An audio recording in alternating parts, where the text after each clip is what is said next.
Bien, chicos y chicas, muy buenos días. Nos encontramos nuevamente un viernes más para poder trabajar ciencias sociales. Institución Educativa Nuestra Señora Lourdes. Aprendo en casa. Estamos haciendo el trabajo remoto. Y les traigo un tema muy interesante, muy importante para ustedes. Ahí tenemos una imagen representativa a lo que vamos a hacer y se llama el movimiento obrero. Soy el profesor Jaime Guevara Piedra, que les voy a estar acompañando hasta las 10 de la mañana para que ustedes hagan sus actividades.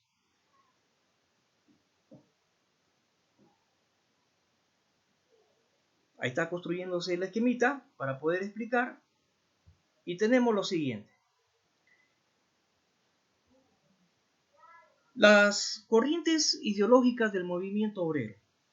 Las corrientes ideológicas del movimiento obrero son como consecuencia de lo siguiente. Vamos a hacer y vamos a recordar en estos momentos lo que hemos trabajado clases anteriores. ¿Cómo trabajaban los obreros en las empresas? ¿No?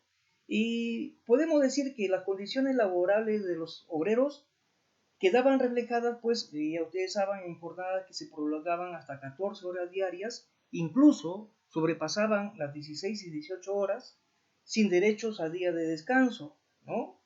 Además, los salarios eran insuficientes, lo que obligaba a trabajar a toda la familia, mujeres, niños, ancianos. El empleo de trabajadores de escasa cualificación también facilitaba aún más la explotación que alcanzaba sus cotas más elevadas en el caso del trabajo infantil. Entonces, ellos trabajaban en forma infrahumana, vivían en lugares donde la pobreza era extrema. Entonces solamente pues lo que ellos ganaban era para sobrevivir.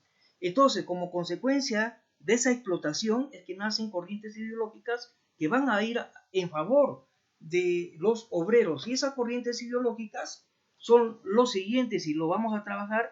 Primero, el socialismo. Entonces, el socialismo utópico.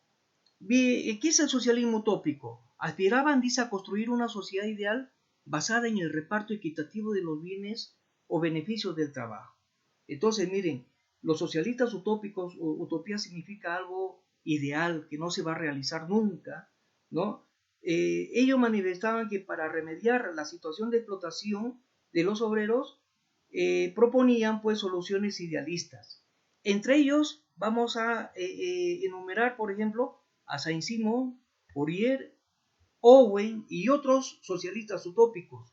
Estos son los más principales. Por ejemplo, Saint-Simon insistió en la necesidad de la solidaridad social y en la organización racional de la producción. Solidaridad nacional y racionalización de la producción. Robert Owen fue un empresario británico que creó en Estados Unidos una ciudad llamada Nueva Armonía, que estaba organizada en cooperativas obreras. Este señor Robert Owen, a pesar que era un empresario, miren, a sus trabajadores les daba educación, les daba medicina, ¿no? Y muchas otras cosas más, a pesar que era pues un empresario. Y este señor siempre estaba denunciando la explotación que hacían pues otros empresarios en contra de los trabajadores. Tenemos Charles Fourier, fue un filósofo francés que imaginaba una sociedad ideal formada por pequeñas comunidades llamadas falansterios, en las que cada uno elegiría su trabajo. Fourier propuso además la igualdad entre hombres y mujeres. Muy bien, esos falansterios jóvenes, según esto Fourier, tenían que ser comunidades en donde se debería trabajar con armonía, paz, ¿no? Que no existiera la envidia, que no existiera la propiedad privada, cosa que nunca se iba a llevar a cabo. Luego tenemos el surgimiento del socialismo científico o marxismo. Marxismo se llama por su fundador Carlos Marx y también Federico Engels. La teoría de Carlos Marx viene a ser el materialismo histórico, y les comento qué es el materialismo histórico. Ahí nos dice que Carlos Marx, su fundamento es que en todas las sociedades se desarrolla una lucha de clases entre los propietarios de los medios de producción, que eran los opresores, y los trabajadores oprimidos. Entonces, acá vienen dos clases sociales: los opresores, que eran los burgueses, y los oprimidos, los obreros.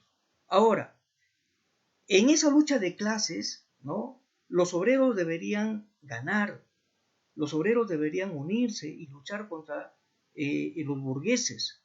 Ahora, si ganaban los proletarios y ganaban los obreros, entonces desapareciera en el mundo la explotación, porque ya no iba a haber pues clases sociales. Entonces, si es que en esa lucha ganaban los proletarios, entonces su tipo de gobierno iba a ser una dictadura del proletariado, o sea, los obreros eran los que iban a gobernar en una sociedad comunista. Muy bien. Y por último tenemos el anarquismo. Entonces, el anarquismo fue un movimiento complejo y diverso cuyo denominador común fue el rechazo de toda forma de organización impuesta a las personas. Cuando dice rechazo de toda forma de organización, ellos también rechazaban la existencia del Estado, ellos también rechazaban la existencia de las leyes. Por lo tanto, anarquismo es sinónimo de caos, de desorden, ¿no? Y su principal fundador fue Mijaíl Bakunin. Muy bien, entonces ellos eran las corrientes ideológicas que de una u otra manera esto favorecieron el desarrollo del movimiento obrero. Ahí tenemos pues a los personajes que hemos anunciado anteriormente. Saint-Simons, Charles Fourier, ahí tenemos a Charles Fourier. Tenemos también a Robert Owen, que era el empresario que les daba educación y salud a sus trabajadores. Robert Owen. Carlos Marx, el fundador del socialismo científico. Ahí tenemos a Carlos Marx, fundador del socialismo científico. Y por último tenemos a Mijaíl Bakunin, fundador del anarquismo. No olvidar que anarquismo significa desorden, caos, etc. Luego vamos a tener, jóvenes, el esquema ya en sí de lo que fue el movimiento obrero. ¿Cómo es que los obreros, de qué manera se van a organizar para luchar por sus derechos? Y tenemos el esquema. El movimiento obrero, como su mismo nombre lo indica, movimiento obrero, en la cual pues ya los obreros, los trabajadores van a luchar a favor de sus derechos, empieza con el ludismo. Acá tenemos ludismo, movimiento opuesto al maquinismo, y su nombre se debe a su fundador Ned Ludd, ludismo. Les comento lo que fue el ludismo, jóvenes. Este ludismo fue un movimiento que se desarrolló en Inglaterra, tanto en la ciudad como en el campo. Miren, los años 1811 y 1830. Consistía en la destrucción de maquinarias por parte de los artesanos, quienes consideraban que las máquinas les quitaban puestos de trabajo y reducían el poder de los gremios. Entonces, ellos destruían las máquinas destruidas, y después no sabían en dónde trabajar. Entonces, miren, había más miseria, más desocupación, menos producción, y posteriormente se dieron cuenta que las máquinas no eran los culpables de su explotación, sino eran los dueños de las máquinas, o sea, los burgueses. Luego tenemos el cartismo. Este fue un movimiento que aspiraba a reformar la situación de la clase obrera mediante la vida electoral.